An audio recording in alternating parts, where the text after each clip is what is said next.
मैं मजदूर हूँ, ईश्वर की आंखों से दूर हूँ, छत खुला आकाश है, हो रहा वज्रपात है। मजदूर वर्ग की कहानी को समझना हो तो कविता की इन पंक्तियों से बेहतर शायद ही कुछ मिल सके। नमस्कार, मैं स्वप्निल हूँ और आप कवरेज 18 देख रहे हैं। आज एक मजदूर की कहानी लेकर आया हूँ। एक मजदूर जो अपनी जिंदगी की जंग कोरोना से हार चुका है।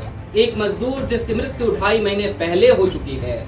अगर 2.5 महीने पहले मृत्यु हो चुकी है तो फिर आपको ये कहानी क्यों सुना रहा हूँ। सबसे पहले आपको ये खबर बताते हैं। खबर आती है हापुड़ से।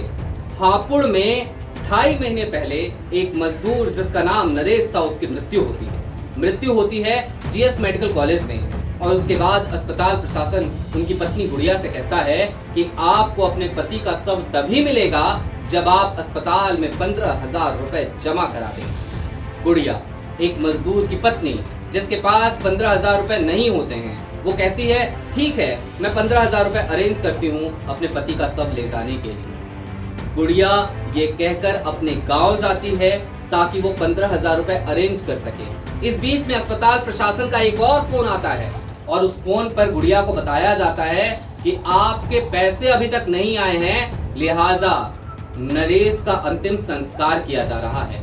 गुड़िया मन महसूस कर रह जाती है। गुड़िया के परिवार वाले मन महसूस कर रह जाते हैं क्योंकि वो अपने परिवार के एक सदस्य के अंतिम दर्शन भी ना कर सके, अंतिम संस्कार भी ना कर सके। अब आप सोचेंगे कि अगर अंतिम संस्कार हो गया तो फिर ये कहानी अब क्यों? अगर 2.5 महीने पहले अंतिम संस्कार हो गया तो फिर 2.5 महीने बाद ये खबर क्यों सुना रहा हूँ? सच्चाई ये है कि अंतिम संस्कार नहीं हुआ। 2.5 महीने के बाद गुड़िया को फिर एक फोन आता है। ये फोन फिर से जीएस मेडिकल कॉलेज से आता है और जीएस मेडिकल कॉलेज ये कहता है कि आपके पति का जो शव है वो हमारे शवगृह में रखा है, मोर्चरी में रखा है। यानी 2.5 महीने पहले जिस मजदूर की मृत्यु होती है उसका अंतिम संस्कार 2.5 महीने तक नहीं होता क्योंकि परिवार वालों के पास अस्पताल के बिल को देने के पैसे नहीं होते। परिवार ये भी कहता है कि हम पैसे अरेंज कर रहे हैं, अस्पताल कहता है आप पैसे जल्दी अरेंज नहीं कर पाए इसलिए हम अंतिम संस्कार कर रहे हैं। और फिर इस बीच में नरेश का वो शव इंतजार करता है, कोई तो आएगा मेरी भी सूध ले। इस कहानी के 2 पहलू हैं।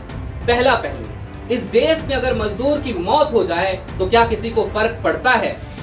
जवाब है नहीं, क्योंकि मजदूर तो मजदूर है। जितने मरते हैं उससे ज्यादा इस देश में पैदा हो जाते हैं। शायद यही इस देश की मानसिकता है। दूसरा पहलू, क्या इस देश में मजदूर के मरने के बाद उसके शव को पूरा सम्मान मिलता है?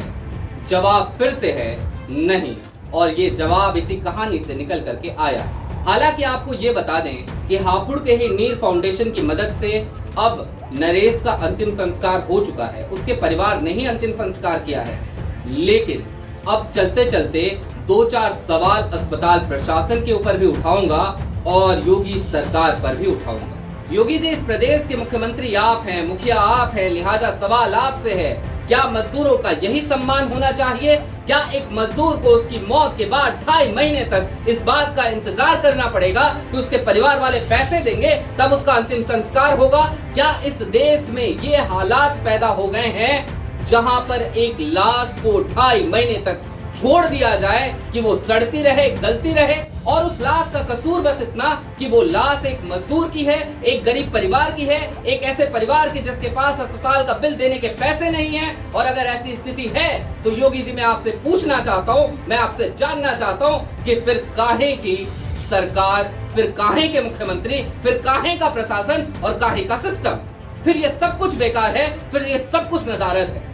अब उसी प्रदेश के अस्पताल प्रशासन से और खास तौर पर जीएस मेडिकल कॉलेज के अस्पताल प्रशासन से मैं ये कहना चाहता हूं कि क्या आपके अंदर संवेदनशीलता का कोई हिस्सा बचा हुआ है? आप इतने असंवेदनशील कैसे हो सकते हैं? अगर आप मेरी ये आवाज सुन रहे हैं तो आप इस बात को भी सुनिए कि आपने जो कृत्य किया है या आपके अस्पताल प्रशासन की तरफ से जो कृत्य हुआ है, इसके लिए जिम्मेदार सिर्फ आप हैं। और ये ऐसा घृणित कृत्य है जिसके लिए आपको दानवों की संज्ञा भी दी जाए तो वो भी अतिशयोक्ति नहीं होगी। जाते जाते मैं बस इतना ही कह सकता हूं कि आज मानवता शर्मसार हुई है। आज देश का सर शर्म से झुक गया है। आज जो हालात हमें दिख रहे हैं, उन हालातों में यह कहना लाजमी है कि इस देश में मजदूरों की यही इज्जत है, इस देश में मजदूरों का यही सम्मान है और शायद इस देश में मजदूरों का यही प्रारब्ध है कि वो काम करें, मेहनत करें, पसीने बहाएं, खून बहाएं और जब उनकी मौत हो जाए तो किसी कोने में फेंक दिए जाए, उनकी लाशें सड़ती रहें, गलती रहे, फर्क किसी को नहीं पड़ता, क्योंकि वो तो मजदूर है, एक मरेगा 1000 पैदा होंगे। अभी के लिए मुझे इजाजत दीजिए, ऐसे ही तमाम अपडेट्स को लेकर आपके बीच लगातार आता रहूंगा। तब तक के लिए देखते रहिए कवरेज 18। शुक्रिया।